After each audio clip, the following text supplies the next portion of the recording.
What's going on, guys? My name is Triforce Addiction. Welcome back to another video. So today this one's going to be a little bit different because I'm going to be doing a mythic skin comparison.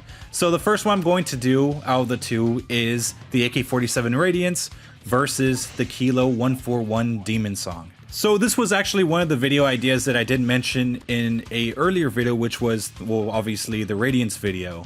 I wanted to see whether or not these two could actually match up together, including the M13 Morningstar, but that's in a later video. Keep in mind, you're not really going to see a lot of these comparison videos so often now, since I'm really just reducing it to like a very minimum amount of spending.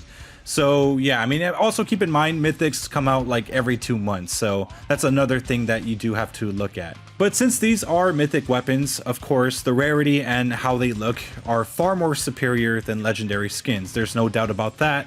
And keep in mind, they also do have 3 different death effects. So the way that I'm going to decide which one is the winner, at least for the death effects, is to decide which set is better. As for the other aspects of these comparison videos, of course, we're going to be basing this off of appearance, shooting sounds, as well as animations in general. So of course, chronologically, we are going to be focusing on the Kilo since this one came out first.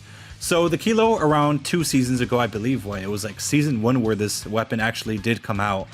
And I mean, the Demonsong was a pretty good mythic skin at that. Of course, before that, we did have the CBR and the M13, which kind of blow this one out of the water in some ways. Then again, it also depends on how you see the CBR mythic skin, because I don't really hear a lot of positive things about it, even though myself, I actually like it. So I'll be honest with you, with the Kilo Demonsong, like personally, I did not really like it too much. I mean, you guys don't really see me use the Kilo a lot.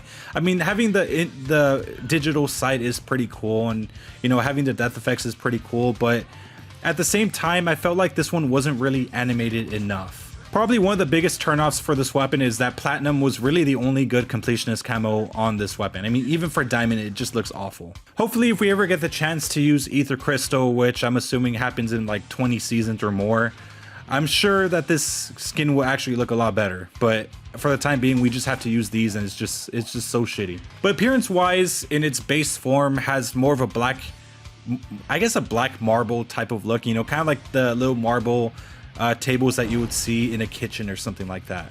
The animations really just boil down to, I guess, little energy rotating the gun, and also the fact that it does have that rotating insides that usually a lot of mythic weapons do have, like the Fennec and even the Holger. One of the more unique features of the Kilo Demonsong is the reload animation. So it's probably the most unusual out of all of them, mainly because it kind of feels like you're reloading a P90.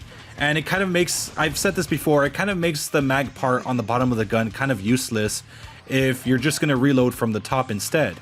As for the death effects, they are actually each of them are very unique. The first one actually involves a bunch of spikes piercing the enemy. The second one involves a demon, I guess, made of smoke consuming the enemy once you kill them.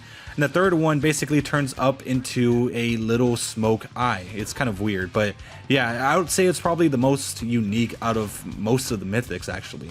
Shooting sounds somewhat similar to the base weapon, but at the same time, it's not. But I would say that I'm not really a fan of the shooting sound. It sounds kind of weird. But I would say that the AK, I guess, Radiance is probably a lot better.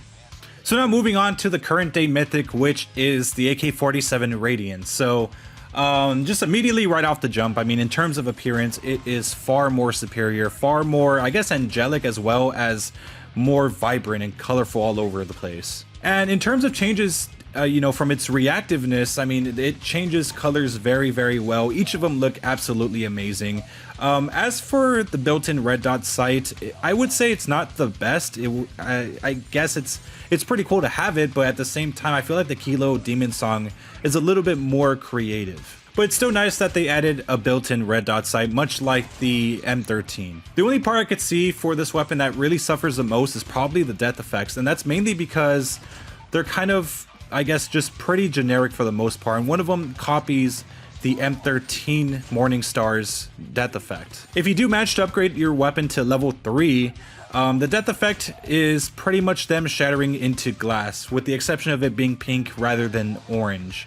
So yeah, that's really the only difference between the death effect of the Radiance and the M13 Morningstar. I would say probably the two best death effects for the gun are just the one that you get initially and just the one that you get at the very end. It's, they're more unique, but I would say that the Demonsong probably has the upper hand here. One of the coolest animation features, besides all the stuff around the side of the weapon, is the fact that, when you actually reload it, 3D prints a new mag instead of you having to put a new one in, which is fucking cool. So really, this is like one of the only reload effects that really don't involve the character doing anything. And let's discuss the animations once more. Besides the cube on the center, which I'm assuming powers the weapon, I guess the animation on the mag is just absolutely incredible. That would have been a perfect camouflage for anyone that got diamond on everything, or just a new completionist camo, but they wasted their potential on this, so unfortunately we're probably never going to get something like that. But it's very, very reminiscent to the Moonstone once you reach its, I guess in its base form. I'm not really that sure, but like the animation, the way it goes, it kind of feels like the Moonstone. The shooting sound finally is probably one of the best Mythic sounds I've heard so far. Besides the Peacekeeper as well as the Morningstar, this one has like a very glass shattering type of sound, but it sounds really, really elegant at the same time. I can't really explain it, but I will say that it far exceeds the Kilo Demonsong. But anyways, here are the final results for both weapons. So the physical design, I decided to give the Radiance first place because obviously it kind of embodies what a Mythic should look like. As for a Demonsong, while it looks amazing as well, I would say it still kind of falls behind. Especially when it comes to, completionist camos, because it just doesn't really look that great. As for animations, of course, I had to give it to the Radiance because just the Moonstone-like animation revolving around the weapon, as well as just the cube in the middle. It looks absolutely amazing, and it's something that you could really see. However, death effects, I did give the Demonsong first place because of its uniqueness. As for sound effects, I gave the Radiance first place, mainly because it sounds a lot more unique, sounds a lot more elegant, and really stands out compared to the rest. As for the Iron Sight, of course, I gave it to the Demonsong because it has a lot more creativity into it. But anyways, those were the final results. Let me know how you guys would rank both of these weapons so far, and don't worry, I will be making the Morningstar versus Radiance video very, very soon, so stay tuned for that. So anyways, hope you guys enjoy. Make sure to leave a like, make sure to subscribe for some more COD mobile content, and I'll see you guys next time. Thank you.